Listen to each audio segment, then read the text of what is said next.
Now, to continue the notes for section 2.8, I do need you to go to page 53 in your packet.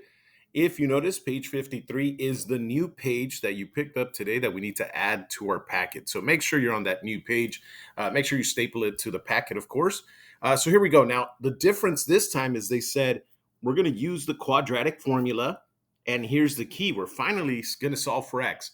So the discriminant will only help me find how many solutions and what type of solutions we're going to have. But of course, what we're going to be doing now is we're actually going to solve for that x. We're going to be looking for those x-intercepts. So here we go again. My a value is 2, my b value is 7, and my c value is -9. Notice how we're not changing our technique. We're still going to talk about discriminant here. So I'm going b squared minus 4ac. Here we go. I'm going to give somebody a power of 2 minus 4 times something, something. Here come our numbers that we just mentioned. The b value is first, so 7. The a value is second, so 2. The c value is -9. All right, but then again, remember, this is where we are going to let Desmos help us out with a lot of these values. And so we bring out the Desmos calculator and we start to type this information in. And so let's see, we don't need all of that calculator there. All right, here we go. So we go parentheses 7 squared minus 4 parentheses 2, close our parentheses, open it up back again, give it that -9, close it up. And if you notice, we get an answer of 121. So that's what we will be using here. All of this, according to Desmos, turns into 121. Now, remember what we said earlier. What I care about in this is the fact that it's a positive value. And since it's a positive value, we know we're going to have two real solutions. We're going to write roots for short. So that means that when I answer this problem, I am going to be able to find two x-intercepts for it. So now let's work on that. So here's the new thing, right? When we're going with the quadratic formula, yes, it says -b plus or minus, it has a square root all over 2a. And remember, when we're looking at our word one, when we look at our notes, we said the quadratic formula is -b plus or minus. All of this is supposed to go inside. But if you think about it, we've already worked with the inside, right? The work that I need from here, we already did it up there. And we already have an answer for it. It's right here. So we don't want to double up on the work. So even though we did the discriminant and it's helping me analyze the fact that, yes, I'm going to have two answers for it, I get to bring in the work I already did and simply write in the 121. So now if you notice, I really just need to fill out two more pieces of information. The B value, there's the 121. I'm just rewriting it. And then the 2 times the A. So my B value is 7. So there's that 7 again. My A value is 2. So we bring in the 2. And just like that, look at what we have. We have a -7 plus or minus. Now the square root of 121. We've done this before. If we look at our word wall and everything else, we know that the answer is 11 for a square root of 121. No tree method needed, none of that. 2 times 2 is 4. And so just like that, we have our two answers here. But if you notice, obviously there's still some work that can be done here. So this is when we split. Wait, so we've talked about this before. This is where we're going to split our solution. Remember, that's why there's a plus and a minus. So the first one is going to say -7 plus 11 over 4. The second one is going to say x is equal to -7. Notice still negative, but now it's the -11 over 4. There's your plus, there's your minus. So this is -18 over 4, but you always reduce your fractions to -9 over 2. So we have our first official x-intercept for this one. And then this one we forgot to finish earlier. So that's 4 over 4. So my answer is 1. And just like that, we have one real root, two real roots. As we mentioned earlier, our discriminant said you're going to have two answers for this. Well, those are our two answers. So when you can take a square root, you have to take a square root of the value. But then when you split it, you kind of have to work each one out individually. Now look at number 2. When I look at number 2, yes, we also have an A value, but now it's a 4. My B value is also a 4. My C value is just a 1. So here I go with the discriminant again. B squared minus 4AC. So then I'm going to give a power of 2 to the first value times 4, or sorry, minus 4 times A times C. All right, here comes the numbers. We need the B value first, so there's the 4. The A value is next, also a 4. The C value is last, so there's a 1. And then, of course, we work this out with a calculator, right? We let Desmos take over. But here's the thing. When you let Desmos take over on this one, we end up with an answer of 0. Now, that doesn't mean it has no solution. No, no, no. Remember what the note said. When you get an answer of 0, you're going to have one real solution. That means it's going to have just one x-intercept. So I should be able to find one answer from it. That's what the 0 means. It means one real root, one real solution. So I'm still going to use the quadratic formula. So let me set it up. It says x is equal to negative b plus or minus my square root all over 2a. But remember what we mentioned. I already know what's going in here. We already did the work for it. There was my discriminant. Then this is the number that, once again, we get to put in here. Because I already did the work for the discriminant, I don't want to have to do it twice. We already did the work. My B value was 4. My A value is also a 4. And so it says x is equal to negative 4. Now here's why we're only going to get one answer. I would normally say plus or minus, but the square root of 0 is 0. It makes no sense to say plus or minus 0. You're not going to add anything to it. You're not going to subtract anything to it. Then why even write this? It's just a 0. So then I'm only going to write the 2 times 4, which is 8. But then, of course, we always reduce our fractions. And I can divide each one by 4 to reduce it. So then my answer is negative 1 over 2. And there's the one answer that we're supposed to get according to the discriminant. There's your one real root right there. So again, just because it's a 0 doesn't mean it's a no solution. Remember, it means something different with discriminant. It means there's only going to be one real answer. So let's keep going. The more we practice, the easier it gets. So here we are on number 3. So let's break it down again. The A is a negative 1. You cannot leave out the negatives. The B is equal to 3. The C is equal to 2. So here comes our discriminant yet again. So the discriminant says b squared minus 4ac. So b squared minus 4ac. See, as we say the letter, we actually don't write anything. My b value is a 3. My a value is a negative 1. And my c value is 2. All right. So again, we would bring in our Desmos calculator. We would open it up. And we would start plugging in our numbers. So here we go again. The good thing is, since we already did this, we can actually just change a couple things. So that's now a 3. This is now a negative 1. And this number is now just a 2. And there's my answer. I get a 17. Now, I am going to eventually take a square root of 17. So I just want to check now. If I were to do, wrong thing. If I were to do a square root of 17, notice that decimal that we get. So no, we're not going to be able to take a nice square root of 17. And then we could try to reduce it with the tree method. So remember, all of this turned into 17. It's a positive 17. So of course, I'm going to have 2 real roots. We're going to have 2 x-intercepts for this one because of what we found here. All right. If I know I'm going to get 2 real answers, well, then let's go find them. X is equal to negative b plus or minus, here comes that square root, all over 2 times a. My b value is 3. Inside, remember, we already know what's going in there. It's that 17 that we just found with our discriminant. And then for the a value here, it's a -1. So let's work out what we can. X is equal to -3 plus or minus. Now, again, the square root of 17 doesn't work out perfectly. It's not a perfect square.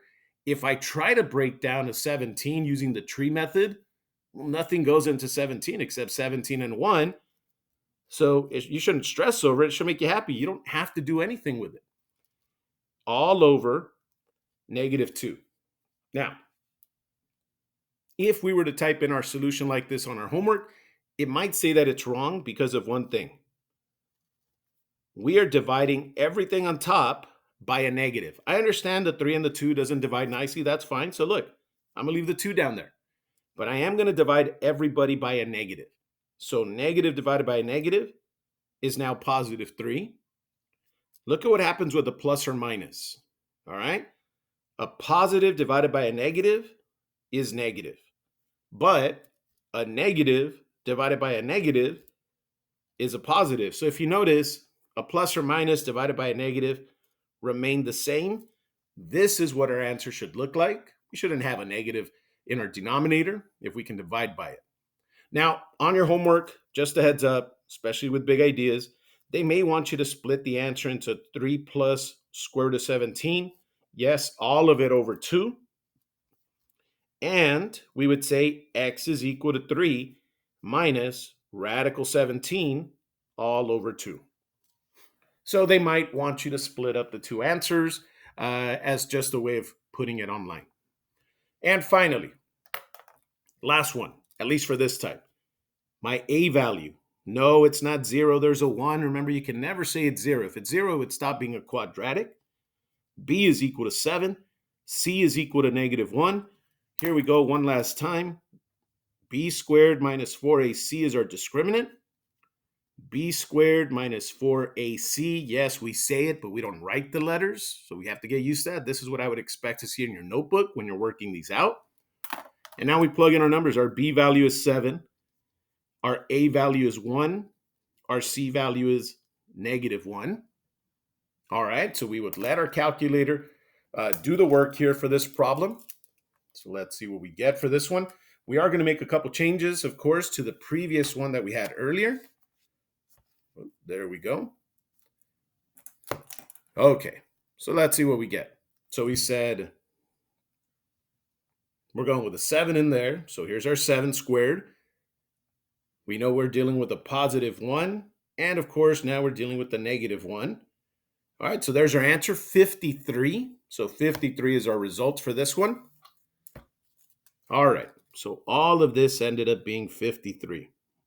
It's positive, right? So we're looking at it and we're dealing with a positive number. So we're going to have, I'm not sure what I'm doing there. So we're going to have 2 real roots. All right, so let's go find them. Here we go.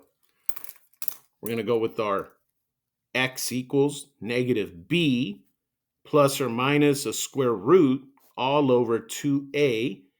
Remember, we are saving time because we know that our discriminant right here is going to go inside. We already did the work for it.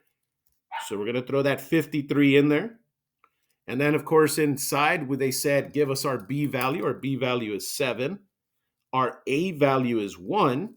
So we work this out a little bit more.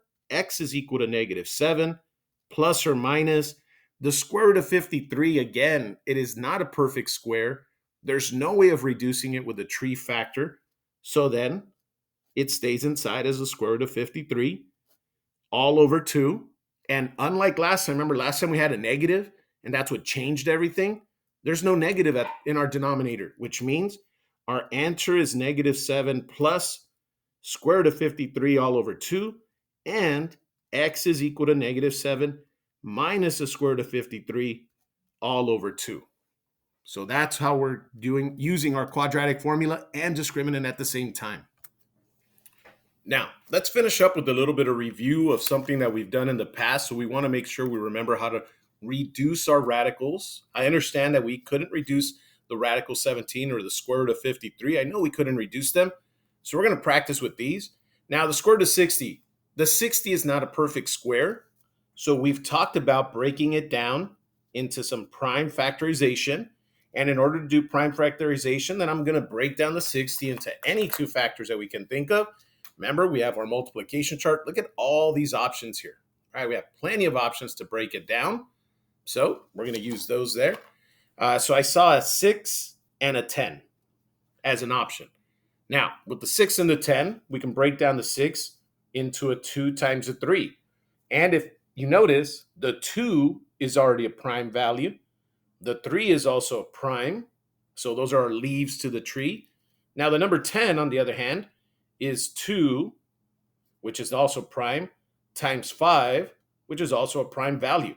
Now, we hadn't seen this happen too much in our previous lesson, but we ended up with a 2 times 3 times 5. All of these values multiplied together would give me that 60, but the rule was for every matching pair, one of the numbers comes out of the square root. But then notice the 3 and the 5 don't have matching pairs. We would leave them inside, but you have to multiply them back, and that's what people tend to forget. So my answer is 2 square root of 15. When you're reducing your radicals, please make sure that you reduce what you can as much as you can. That's why the prime factorization helps us. Now, when you look at this one, again, 18 is not a perfect square. So I'm going to need to break down that 18. Now, we're not going to worry about the negative. In fact, when I break it down, I'm going to leave that negative in there. But now I'm going to look at my list, and I'm going to see what gives me an 18 when I multiply. Well, to get an 18, I can say 3 times 6. That works. The 3 is a prime number. The 6 isn't, though. So to get a 6, that's just 2 times 3. And that's a prime. That's a prime. So then notice I write out all my leaves here, 3 times 3 and a 2. But the rule is that for every matching pair, not the negative, that's something different, we said only one of those numbers is going to come out.